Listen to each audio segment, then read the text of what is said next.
암은 무조건 돌연변이가 생겨야지 암이 생겨요. 돌연변이가 원인인 거예요. 근데 이제 유전자에 돌연변이가 생기기 때문에 암이 생기는 건 맞지만 폐암은 그래도 어떻게 보면은 긍정적으로 보는 게 그 돌연변이 중에서 약으로 우리가 어느 정도 제어가 가능한 돌연변이 발생률이 다른 암종에 비해서 굉장히 많다는 거죠.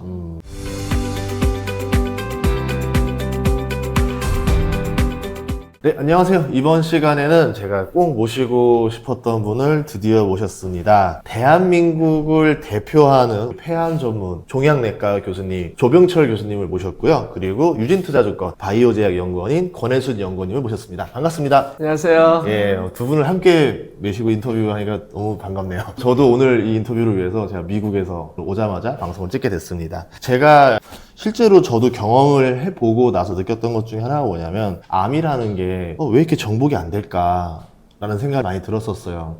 그래도 암에 대한 약들이 계속 나오기 시작하고 사람들의 어떤 생존 기간이 늘어나고 이런 과정들을 보면서 여기는 정말 좀 진심으로 너무 좀 잘 발전했으면 좋겠다. 그리고 이게 어떻게 되고 있는지를 보는 게 주식 투자자의 관점으로도 볼 수 있지만 이거는 인류적으로도 너무 좋은 일이다 싶어서 제가 좀 간곡히 좀 부탁을 드려서 출연을 하게 됐습니다. 여쭤보기 전에 한 번씩 좀 자기소개 조병철 교수님 먼저 부탁드리겠습니다. 네, 안녕하십니까. 네. 저는 연세대학교 의과대학 연세암병원 폐암센터에서 근무하고 있는 조병철입니다.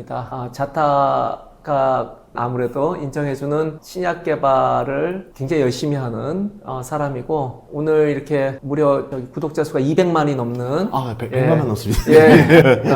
그 정도 되는 아주 유명한 TV에 이제 출연해서 너무 기쁘고 감사하고 사실 제가 오늘 이제 이렇게 출연하는 거는 제가 하는 분야가 신약 개발이기 때문에 이게 기본적으로 우리나라 국가 경제에 이바지하는 분야고 우리 바이오 강국을 꿈꾸고 있기 때문에 또 이런 것들이 결국은 경제적인 창출 효과랑 또 맞아 떨어지기 때문에 출연을 하게 됐고 오늘 정말 여러분들하고 유용한 정보, 폐암 치료, 랭라자, 리브리반트 뿐만 아니라 폐암 치료 전반적으로 아주 유용한 정보를 공유할 수 있는 기회가 됐으면 좋겠습니다. 권혜순 연구원님도 소개 부탁드립니다. 네, 안녕하세요. 저는 유지투자증권에서 제약바이오 업종을 담당하고 있는 애널리스트 권혜순입니다. 저는 약학을 전공을 했고요. 2005년부터 제약산업, 기술경영과 관련해서 계속 공부해오고 있습니다. 그래서 투자자분들에게 국내외 제약바이오 산업과 기업들에 대해서 투자에 도움을 드릴 만한 그런 정보들을 제공을 해드리고 있습니다. 두 분 다 양쪽 분야에서 탑을 찍고 계신 분들인데 제가 두 분 동시에 모셔서 너무 반갑고요. 그러면 좀 밀도 있는 질문부터 바로 시작하도록 하겠습니다. 박사님 같은 경우는 많은 암들 중에서 이렇게 폐암을 선택하게 된 계기가 있었나요?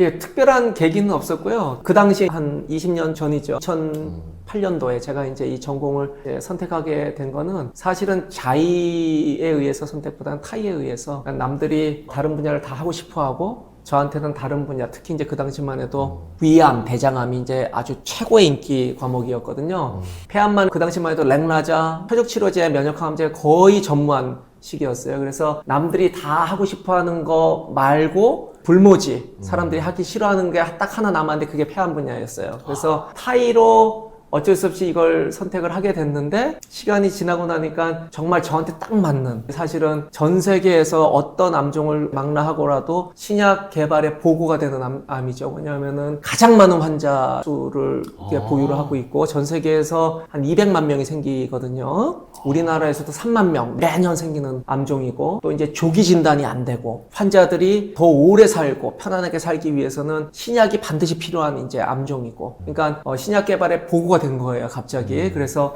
저는 지금 폐암을 전공하고 있고 신약 개발 열심히 하고 있지만 정말 타의에 의해서 이 전공을 잘 선택하게 됐다 이렇게 생각을 하고 있습니다. 우리나라에서 제일 많이 생기는 암은 폐암인가요? 실제적으로는 우리가 많이 생기는 암종은 위암도 있고 뭐 갑상선암도 있어요. 근데 폐암은 남녀 공이 2위에서 3위 정도 되거든요. 근데 발생률 면으로는 65세 이상의 여성에서는 폐암이 제일 많아요. 놀랍죠? 담배 피우는 남성들한테 많이 생길 것 같은데 65세 이상의 애들 다 키워놓고 이제 조금 편안하게 살만한 아주머니들한테 가장 많이 생기는 암이 이 폐암이에요. 왜 그런 거예요? 기본적으로 그분들이 담배랑은 상관이 없고요. 네. 이제 여러 가지 원인이 있지만 뭐 라돈의 이제 노출, 간접 흡연, 유전적인 원인, 환경적인 요인 이런 것들이 있지만 명확하게 밝혀지진 않았어요. 하지만 이제 여러 가지 이유에 의해서 흡연과 상관없는 이유로 인해서 이 65세 이상의 여성들한테 폐암이 가장 많이 생긴다. 더 중요한 거는 폐암이 무서운 거는 뭐냐면은 위암이나 대장암이나 갑상선암은 내시경이나 초음파를 통해서 조기 진단이 잘 돼요.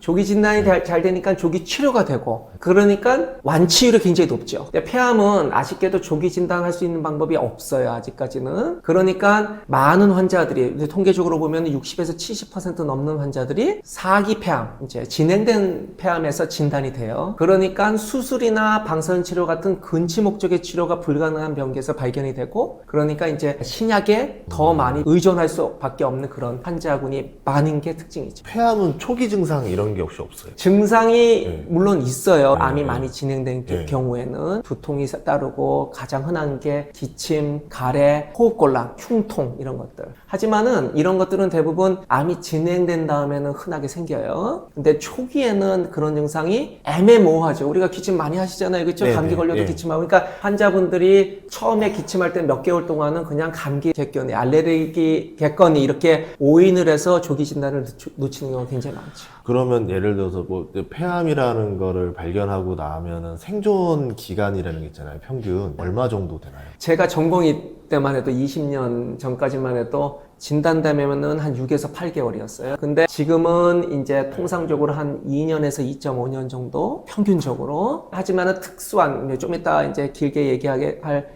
EGFR 돌연변이 폐암 같은 경우는 평균 생존 기간이 한 3년 정도. 그래서 예전 10년 전, 20년 전에 비해서는 아주 괄목할 만한 개선이 이루어졌지만은 아직까지도 이 환자들한테는 3년이라는 기간이 굉장히 짧은 기간이죠. 그러니까 우리가 더 많이 노력을 해서 많은 신약, 또 이제 혁신적인 신약이 빨리 환자들한테 보급될 수 있는 그런 시대가 빨리 와야 되겠죠. 그럼 사망률도 좀 알 수 있을까요? 통상적으로 전체 병기를 합쳐서 우리가 폐암의 5년 생존율이 한 20에서 25% 정도라고 얘기를 하고 있어요. 아직까지도. 물론 이제 지금 특수 돌연변이가 있거나 또는 면역항암제에 아주 반응을 잘하는 일부 환자군들이 있어요. 이런 환자군들은 5년 생존율이 그거보다 좀 더 높죠. 근데 아직까지도 5년 생존율이 우리가 20% 정도라고 얘기할 정도로 아주 저조한 5년 생존율, 장기 생존율을 이제 가지고 있다 생각하시면 될 것 같습니다. 좀 저희 가족 중에도 폐암 환자가 있었거든요. 그러다가 이제 비슷한 기간까지 생존을 하다가 이제 최근에 돌아가셨었는데 이걸 주변에서 겪고 나서 보니까 확실히 좀 생각이 좀 들더라고요. 빨리 개선됐으면 좋겠다. 이 기술이 빨리빨리 발전되면은 어쨌든 사랑하는 가족들을 더 지킬 수가 있잖아요. 그렇게 되면서 좀 응원하는 마음으로 저도 공부를 좀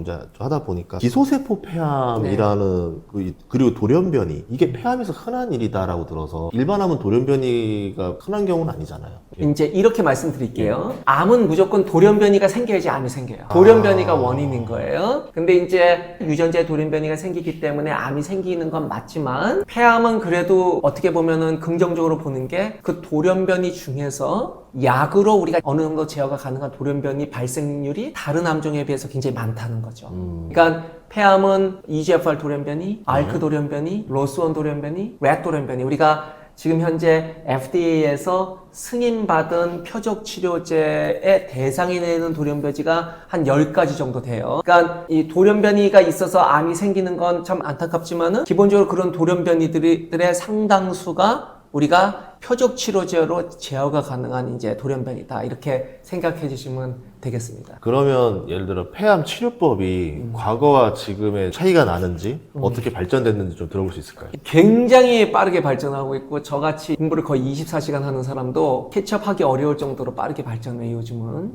근데 10년, 15년 전에는 우리가 이제 세포 독성 항암제, 세포 살상 항암제 이런 약제들 밖에 없었는데 그 이후에 1990년도 중반부터 표적 치료제가 나오기 시작했어요. 그게 이제 대표적으로 폐암에서는 일회사, 타세바 이런 약제들이고 그 이후에 지오트립, 그 다음에 타그리소, 렉라자 이런 약제들 표적 치료제도 1세대 표적 치료제, 2세대 표적 치료제, 3세대 표적 치료제 이렇게 진화를 거듭해서 이제 발전을 하고 있고 그 다음에 이제 추가된 게 면역 항암제죠. 이 면역 항암제들이 개발되면서 폐암에서 일부의 환자들이 거의 4기 폐암이지만 완치에 가까운 반응을 보이는 환자들이 있어요. 그 다음에 최근에 나오는 것들은 많이 들어보셨겠지만 항체 약물 복합체, 영어로 엔티바디 드러그 컨주게이트 또는 우리가 타겟 분해제, 프로탁 또는 디그레이더. 그러니까 좀 더 혁신적인 우리가 종양 생물학을 충분히 이해한다면 우리가 신약을 개발한 그런 이제 트렌드로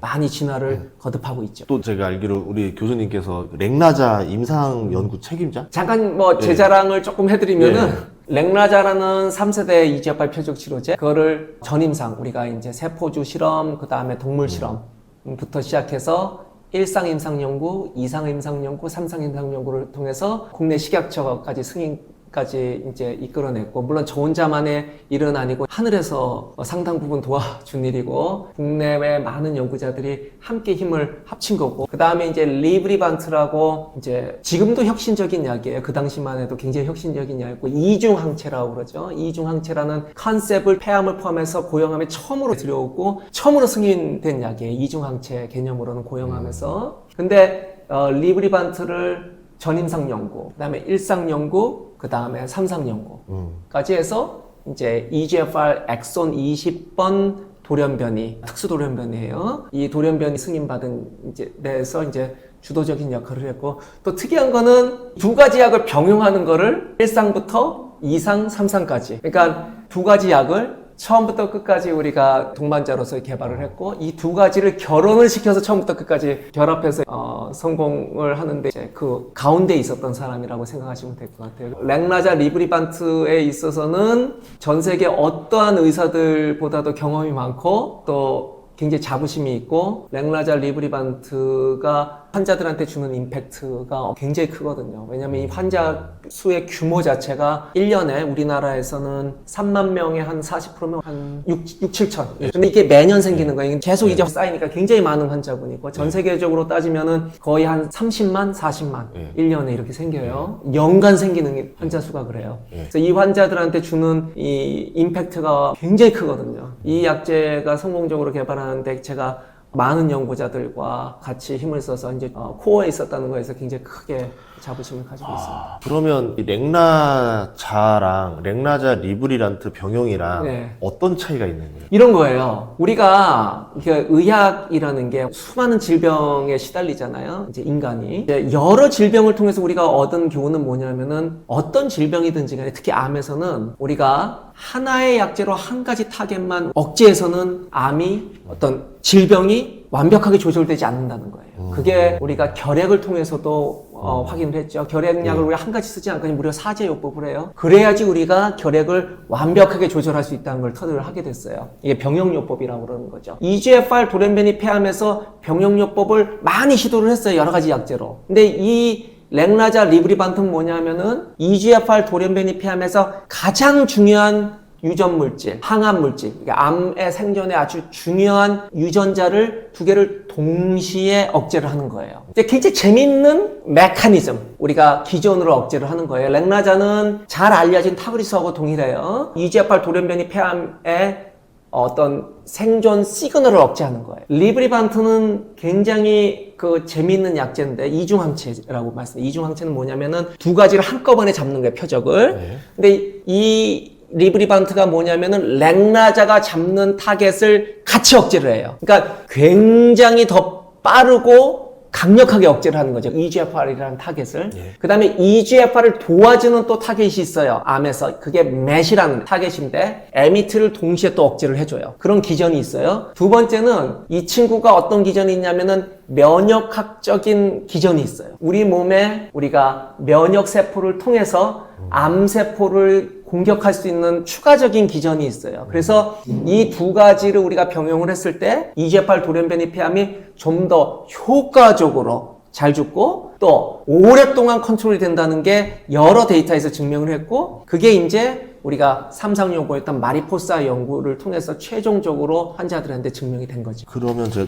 연구원님한테 먼저 하나 여쭤보면은, 기존에는 렉나자라는 게 언제쯤 이게 임상 통과가 되고 언제쯤부터 병용요법도 활용되는 게 언제쯤부터 시작 좀 된 건지 알 수 있을까요? 렉나자 같은 경우는 지금 국내 상품명인데요.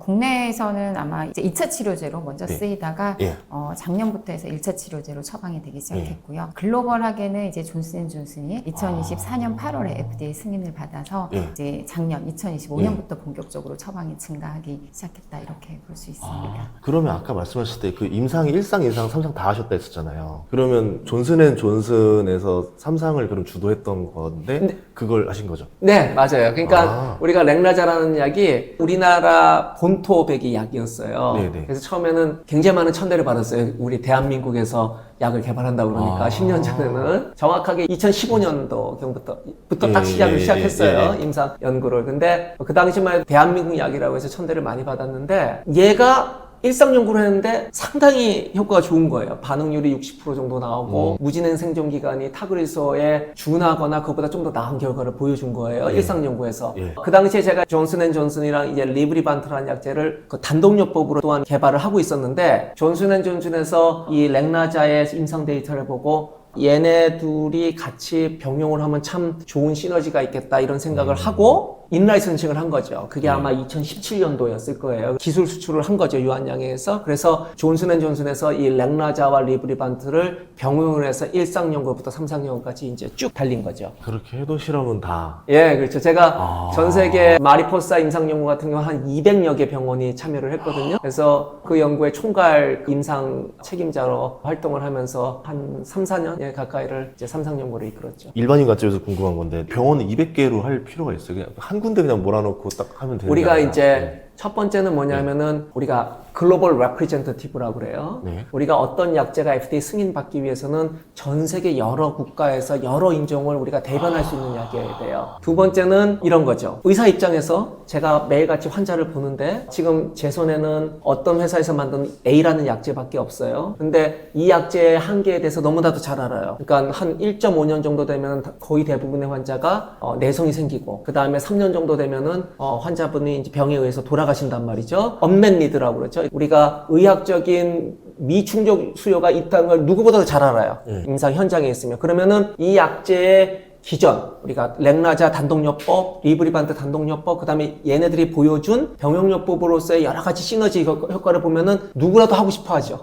그래서 해달라고 사정한 게 아니고 저요 손들어서 이제 참여할 정도로 굉장히 많은 전 세계 그 병원에서 연구자들이 참여하기를 원했고 참여해서 환자 등록이 거의 EGFR 돌연변이 폐암 임상 연구에서는 전무후무하게 1200명 정도를 등록을 했어요. 전 세계에서. 그게 한 2년 만에 등록이 끝날 정도로 굉장히 빠르게 등록이 됐어요. 그만큼 환자들과 임상 현장에 있는 의사들의 어떤 열정을 반영하는 결과라고 생각하시면 될 것 같아요. 그럼 뭐 그러니까 예를 들어 3상 승인 나려면 어떤 인종의 비율이 있어야 된다던가 이런 게 정해진 거 아니에요? 인종 비율이 있는 건 아닌데 골고루 참여해야 된다. 이게 이제 이런 거고 미국 환자들이 참여를 해야 된다. 이런 것들도 이제 어느 정도 가이드라인이 있죠. 그래서 연구원에서 여쭤보고 싶었던 게 예전에 제가 그 기업들 신약 3상 대기한다라고 들어보면은 인종이 골고루 이렇게 하는 기업들도 있고 아닌 기업들도 있었던 거죠. 이게 국내 임상과 글로벌 임상으로 나눠보셔야 될 것 같은데 국내에서는 어차피 국내에서 이제 임상하고 이제 뭐 승인받아서 시판이 되는 거니까 국내 환자들을 대상으로 하고요. 글로벌 임상은 아까 이제 교수님께서 말씀하신 것처럼 각국의 골고루 환자들이 등록이 되도록 실제로 그 3상 통과하는 그 기업들 사례가 좀 많은가요? 우리나라에서?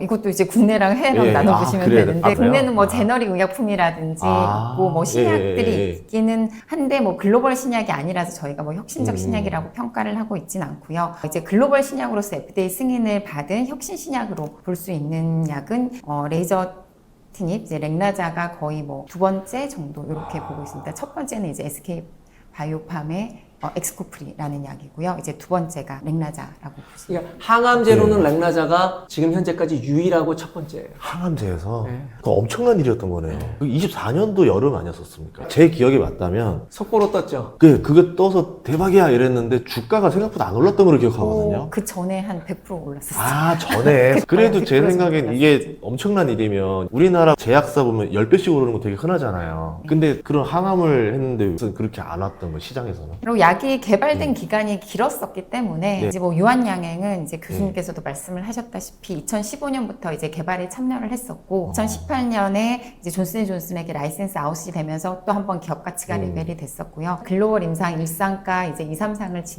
하면서 이제 네. 단계적으로 기업 가치가 거의 한 10년에 반영이 다 되었었고 마지막으로 FDA 승인을 받으면서 단기간에 한 100% 정도 올랐었습니다. 그러면 이제 신약에 대한 기대감 다음에 이제 실적으로 이제 증명을 해야 되는 시간이 왔다. 네, 이렇게 이제 볼 수 있는 넘어간 거죠. 거죠. 네. 실적을 좀 추정해 볼 수 있는 얼마나 효능이 있는지 좀 여쭤보도록 하겠습니다. 무진행 기간 들어봤고 전체 생존 기간 OS라고 불리는 것도 들어봤는데 이게 지금 어떻게 되고 있는지 좀 알 수 있을까요? 일단은 임상 데이터 마리포사 3상 데이터에서 보여주는 바는 기본적으로 이 병용요법을 사용을 했을 때 타그리소 단독에 비해서 타그리소 단독이 한 16에서 18개월 이렇게 보시면 되고 이 약제는 25에서 26개월 된다 생각하시면 될 것 같아요. 한 8에서 9개월 정도의 무진행 생존 기간에 네. 향상이 있고 전체 생존 기간은 아직까지 최종 데이터가 조만간 나올 거라고 희망을 하지만 지금까지 나온 데이터는 타그리소가 아까 말씀드린 대로 처음 투여를 시작한 날부터 한 3년 정도 지나면은 이제 전체 생존 기간을 3년이라고 보면은 이 병용요법일 경우에는 그것보다 1년 이상의 전체 생존 기간의 향상이 있다까지 데이터가 나온 상황입니다. 이게 그 뉴스를 한번 찾아보니까 슌루 교수 중국에 있는 네. 유명한 분이라 들었거든요. 그분이 이게 63.5개월 OS 뭐 얘기했다라는 걸 봤었거든요. 근데 그게 아직 나오진 않은 상태에서 그냥 그분이 그런 얘기를 한 거잖아요. 근데 그분이 그렇게 뭔가 외쳤을 때는 뭐 이유가 있을 것 같은데 혹시 뭐라고 좀 추정해 보시는 생각 있으세요? 저도 잘은 모르겠고 그분도 마리포사의 우리가 스티어링 커미티 멤버라고 그래요. 네. 제가 이제 스티어링 커미티 멤버의 체어였고 중국의 슌루 교수님, 그 다음에 이제 일본의 하야시 교수님, 그 다음에 미국에도 있고 유럽에도 있고 이제 몇 분이 계세요. 키 멤버들이. 기본적으로 이분은 마리포사 연구에 깊게 가담을 하셨고 그 다음에 이 데이터에 대해서 누구보다도 잘 아시는 분이기 때문에 본인이 봤을 때 1년 이상이긴 하지만 그 정도 나올 거라고 본인 생각에 추정하는 데이터를 이제 그 인터뷰에서 말씀하신 것 같아요. 그동안의 이제 경험과 그동안의 이제 데이터를 우리가 평가를 했을 때. 예. 그러면 지금 들은 거를 봤을 때는 만약에 진짜 그렇게만 된다면은 타그리소보다 이 렉나자 병용을 하더라도 이게 효능이 더 좋은 거잖아요. 그러면 실제 병원에서 선택하는 비율이 어떻게 되는지 알 수 있을까요?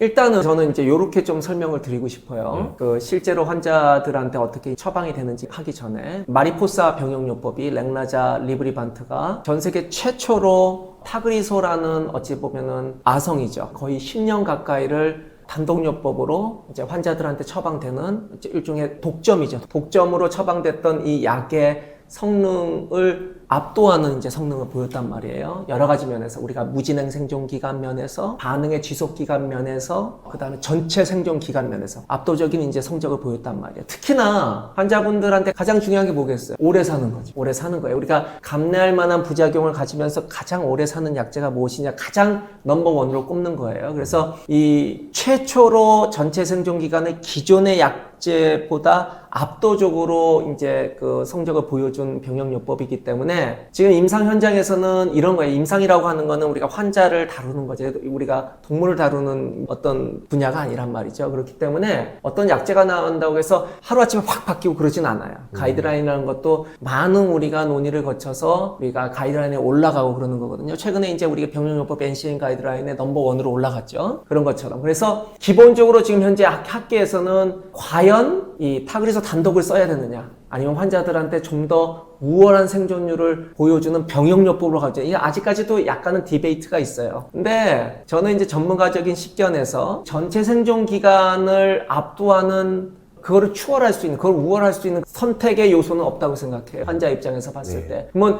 우리가 어떻게 이 병용요법을 좀 더 쉽게 경제적인 면에서 쉬울 뿐만 아니라 처방하는 면에서 쉽게 그 다음에 부작용이 좀 더 생기겠죠. 우리가 병용요법을 하면 단독요법보다 당연한 거예요. 우리가 1+1은 당연히 1보다는 부작용이 생겨요. 근데 여러 데이터가 이 부작용을 우리가 감내할 수 있는 여러 가지 처방 조치들이 있단 말이죠. 이것들을 우리가 어떻게 잘 환자들한테 안전에 가져갈 거냐 이런 이제 논의를 차근차근 좀 더 액티브하게 해나갈 거고 궁극적으로 지금은 단독요법이 아직까지는 대세예요. 지금 현재까지는. 네. 하지만 궁극적으로 시간이 오래 걸리진 않을 거예요. 거의 100% 병용요법으로 갈 거다. 이거예요. 왜냐면 이거는 필수죠. 왜냐면은 환자들이 더 오래 사는 옵션인데 병역요법을 마다한다는 거는 처방하는 의사 입장에서도 저는 이거는 그 도덕적이지 않다고 생각하고 분명히 설명은 해야 돼요. 이게 더 생존 기간 면에서 우월한 옵션이라는 거를 설명을 하고 그다음에 이걸 우리가 어떻게 잘 환자들이 받아들일 수 있게끔 노력을 할 거냐 이런 부분을 이제 해야 되는 거죠. 궁극적으로는 그쪽으로 갈 거라는 거죠. 지금 현재까지는 뭐 예를 들면 제 외래 같은 경우는 그 10명 중에 한 2명 정도가 처방을 받아요. 이제 우리가 그 환자들이 루틴 프랙티스에서 다만 또 하나 우리가 허들은 효과는 아까 말씀드렸고 비용 문제란 말이죠. 보험이 안 돼요. 예, 미국에선 보험이 되고 일본에선 다 보험이 되는데 네. 우리나라에선 보험이 안 돼요. 아니 국내에서 시작한 건데 왜 해외는 되고 우리는 안 돼요? 그래서 저는 보험에는 관여를 안 하기 때문에. 그렇죠. 아니, 근데 이제 이거는 뭐냐면은 물론 제약사도 가격을 조금 낮추긴 해야 되겠죠. 환자를 위해서 이게 통큰 마음으로 학계를 통해서도 많은 노력을 하고 있어요. 근데 이제 국가적인 차원에서도 이게 국산 약이고 렉나자는 네. 또 리브리반트도 국내에서 시작한 약이기 때문에 잘 우리나라 환자들이 더 오랫동안 장기 생존을 하기 위해서 이런 부분을 조금 더 가격적인 면에서도 우리가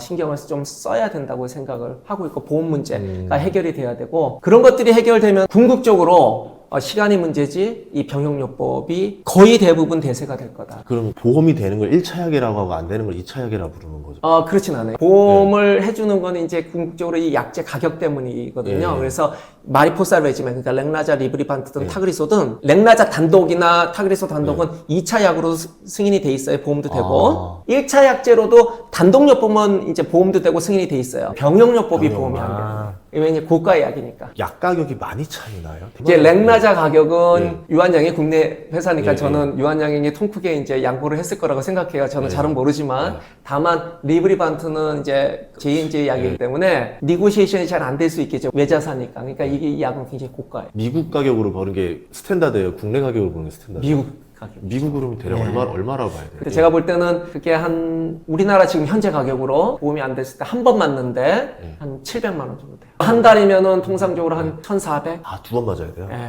물론 이제 지금 한 달마다 맞는 것도 이제 피하 주사로 나오긴 했어요. 근데 이제 가격이 2주에 한 번 맞는 게 뭐 1,500만 원이다 그러면은 그 한 달마다 맞는 게 제약회사가 다 이윤을 남겨보고야 되니까 아주 많이 낮추지는 않을 거예요. 그럼 타그리소도 비슷한 거 받아요? 타그리소가 제가 알기로는 한 달에 한 800, 700만 원 정도 할 거예요. 비슷비슷하네. 단독요법으로. 근데 이제 이게 병용이 되면은 환자가 내야 되는 게 굉장히 많아지겠죠. 그렇죠? 연구원님 대략 데이터 알고 계세요? 그 가격? 국내에서 연금 약제로 하고요. 약가마다 뭐 ASP랑 그다음에 회사 매출이 잘 넷세일즈 프라이스랑 좀 다르긴 한데 통상 국내에서는 이제 단독요법만으로도 8천만 원 1년에? 예, 병용요법까지 하면은 가격이 뭐 2억 가깝게 이르. 단독요법은 이제 보험이 국가보험을 해주니까 감사하게도 환자들이 크게 문제는 없는데 이게 병용을 하게 됐을 때 리브리반트 약가가 너무 비싸죠. 그럼 시간의 문제지 결국은 병역요법이 대세가 된다는 얘기는 뭐냐면 결국은 병역요법도 보험 적용이 되는 게 그렇게 돼야죠. 왜냐면은 이거는 환자 입장에서는 죽고 사는 문제잖아요. 그러니까 국가에서도 굉장히 왜냐면 미국처럼 일본처럼 물론 우리나라 보험 시스템이 다르긴 하죠. 미국이나 일본하고 등치할 수는 없겠지만 기본적으로 제가 볼 땐 그렇죠. 뭐 제가 의사 입장에서 항상 얘기는 하는 거지만 이제 미국 환자들의 목숨하고 우리나라 환자들의 목숨하고 동일한 거잖아요. 그렇죠? 그렇다면 우리나라 정부들 좀 J&J랑 잘 니고시에이션을 해가지고 환자를 위해서 이게 하루빨리 신속하게 환자들이 쉽게 쓸 수 있도록 해주시는 게 좋죠. 궁극적으로 제가 말씀드리고 싶은 거는 시간 길게 걸리지도 않을 거예요. 왜냐면 이건 정답은 나와 있는 거죠. 지금은 병역요법을 했을 때 부작용이 어떻게 이거는 저는 뭐 속된 말로 이렇게 생각해요. 본인이 환자가 아니기 때문에 그런 얘기를 할 수 있는 거죠. 그렇죠? 예. 그러니까 환자 입장이 되면은 이게 다른 어떤 가치도 우리가 우선시할 수 없는 거잖아요. 그렇죠? 네, 그러니까 그럼요. 기본적으로 이런 병역요법이 가지는 그런 생명 연장에 있어서 주는 가치는 굉장히 크기 때문에 이거를 우리가 추월할 수 있는 다른 가치는 없다고 생각해요. 그렇기 때문에 궁극적으로 그게 변할 거다.